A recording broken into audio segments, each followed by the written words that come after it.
Hi guys, ari naman kita subong sa Kabangkalan, Negros kay Festa subong sang Sitio Nandong, no? Sa may barangay Urong. Ari guys, so maigma kita guys idya, no? Sa ilang sa sagwa. Tanan nyo guys, amo dya andangan da nang tawa nyo bala. Kay bunyag gali di sa ang ilang bunyag ilang bata. Tapos guys, naglagaw naman ako guys sa may Plaza Nanda.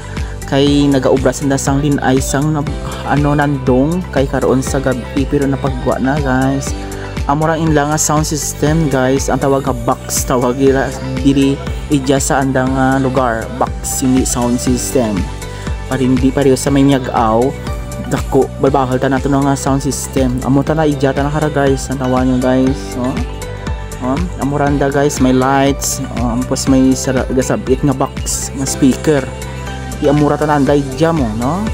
Kanawa nyo guys, amo dyan nga plaza, kag amo dyan nga dalan, kausada, lalao.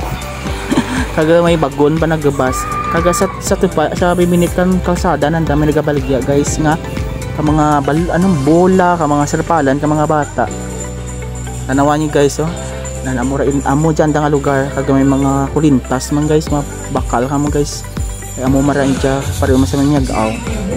Kanawa nyo guys, may mga manok pa guys. May mga manok, may mga tricycle nga lubas. Kanawa nyo guys, kaga mo dyan guys mga baligyan na guys sa pareho mo sa lakayan bala sa basta mga shake, mga fishball, mga kikiam, sari-sari man guys, mga juice, shake, tanan-tanan yan guys, makabakal, pwede ka mabakal gili sa ilang binitdalan kung festa dyan sa Negros, no? Amo dyan na experience ko rin ang festa kang Negros sa may Kabangkalan. Nantawa nyo guys, sir, tao guys siya sa plaza kang Sitio Nandong. Nantawa nyo guys, may mga lights pa. Sige guys, thank you for watching.